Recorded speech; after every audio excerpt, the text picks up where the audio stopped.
Right. Welcome to SIG Cloud Provider for Wednesday, February 14th, 2024.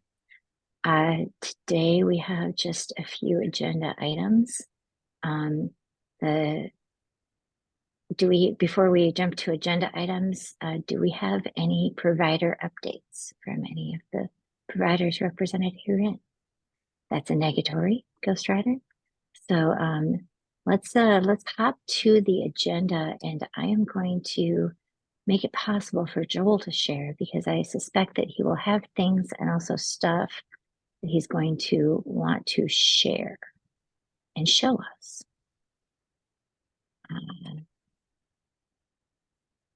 So Joel, you have an agenda item around some slow operation of Azure CCM that we have discussed before and are discussing again.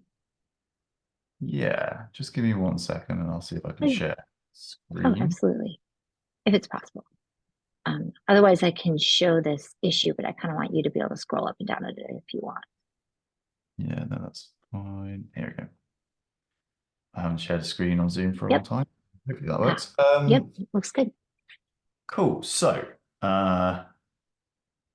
we discussed this back in October, but we were discussing it in the context of GCP, concurrent service reconciles or concurrent service syncs. Is a flag that exists in the cloud providers, and we were trying to get some advice.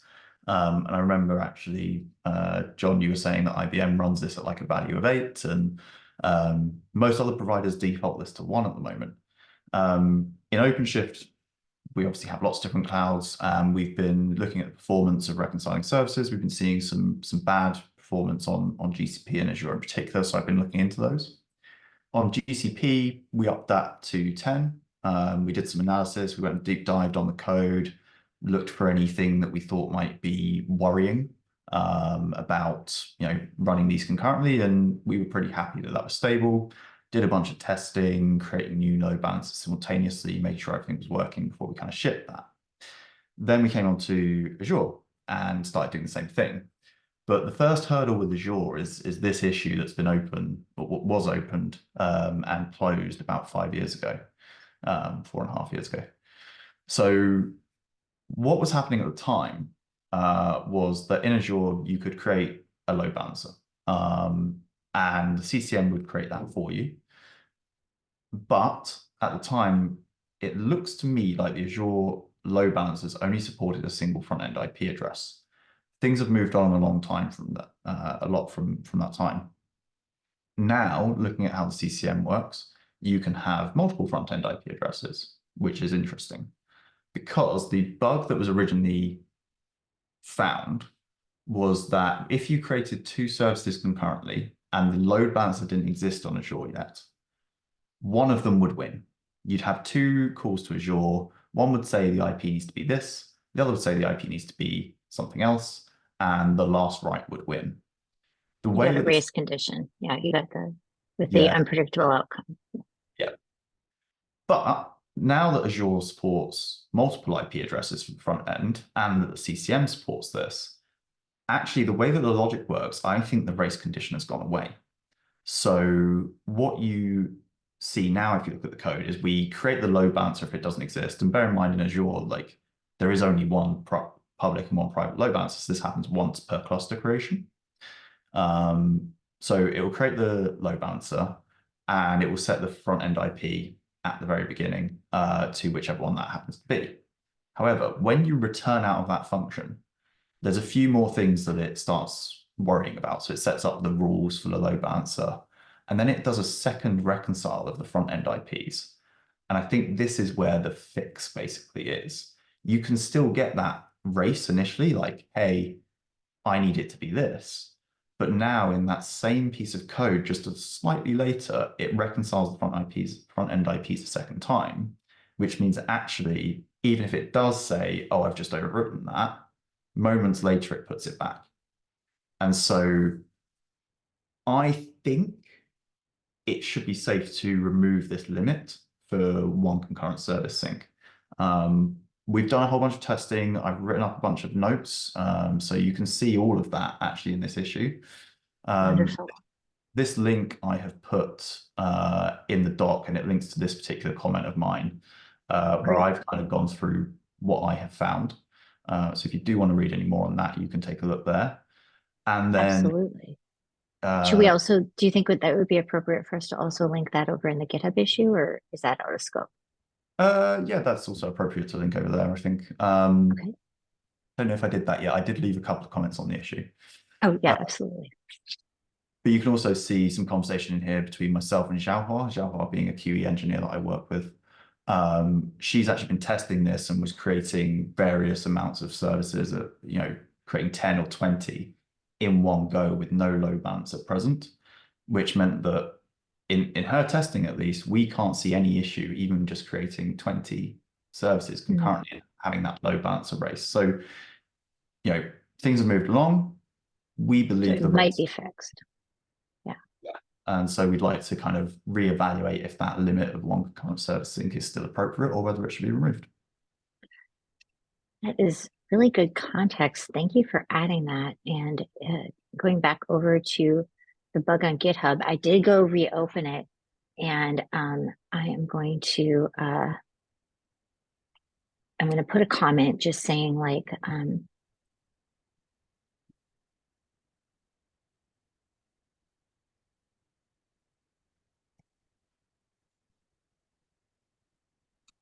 linking to your issue and just requesting a reevaluation. And then I will also probably if you refresh, you'll see I just re-added this. And I'll also bring it up internally with my colleague just to make sure he sees it, because of course this is an older issue that we just reopened, and so it might not be immediately reevaluated. But I will ensure that it does get looked at. Thank you so much for your detective work on this, because this No is worries. I think, hopefully going to make a better experience for customers. Hopefully. yeah, I think so. We were seeing some performance issues where we were seeing it would take in our testing, we create lots and lots of load balancers over time, and we were seeing like 17, 18-minute delays in creating and deleting load balancers that were causing some timeouts for us. In doing Mhm. this, we got down to about 80 seconds. So it was Oh, less than a tenth of what we were seeing before. So we've gone ahead and removed the limit for now based on our testing, but I think it obviously be yeah, good to get that fixed upstream as well and make sure that everyone yeah. benefits from that if it is no So longer. do you think those speed increases would be broadly applicable across other providers as well, or? Yeah, so we've actually seen this. So we did the same thing on GCP recently as well. So that's kind of what I started that conversation with. And when we were talking in October, again, we were seeing issues there, creating something like 20 services simultaneously.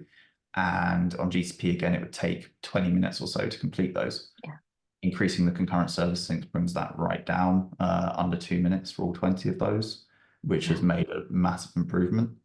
We're great. currently running AWS still on a single concurrent sync. Mm, But that seems oddly quick. Not sure mm, why. Something about the way their load balance is created seems quicker than other platforms. mm.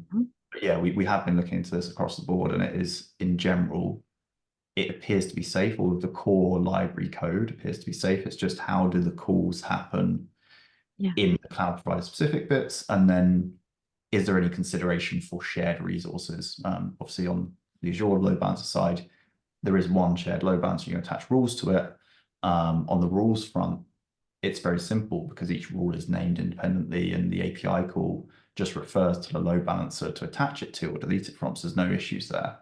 yeah, Other platforms, you do have shared things where it's like it's an atomic update of all of the config. So I know yeah. GCP has some code in accounting for that. But Okay. yeah, in general, this is applicable to most clouds. Yeah. Well, thank you so much for bringing that, and I will definitely bring this back to attention and hopefully get some resolution on it to get us moving on it, because that sounds, I would say, just in general, anything that can lead to performance increases like this for customers, performance improvements, is if there's no breaking of change involved with it, then that's kind of a no-brainer. We should do this. Let's be better. I like that. It's a message we can all get behind. Awesome. Okay, I think, let's see, I think that's the only agenda item that we had, and it was a nice, meaty, detailed one, which is great. I'm looking real quick to see if we have any open issues that we need to take a look at, and we don't have any new ones. Just flaky tests that we already knew about that we're going to need to follow up on. I didn't write it on the agenda, but the other thing is we are getting, we got Chris from Equinix Metal and myself are going to give the provider update. One of the tasks on my agenda for the rest of this week, I wasn't able to get it done before this meeting, is to put together a draft of the, hey, finally getting to out of tree cloud provider, just a draft of like the talk track, so that the SIG can weigh in. Because I figure we start a talk track, we put some slides out there on Google Slides, get people's opinions, get everyone weighing in, then we'll give the balanced opinion of the entire SIG's experience, and not just, this happens to be what Equinix Metal and Azure have seen, which is a subset. So watch for that coming soon, but I don't have that started yet today. Okay. Do we have anything else we should talk about?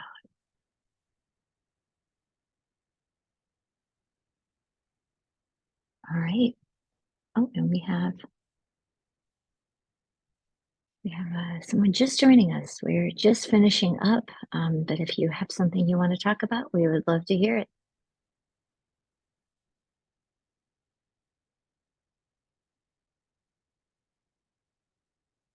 Okay, perhaps not. Thank you all for joining. Much appreciated, and we will catch you all next time. Bye-bye.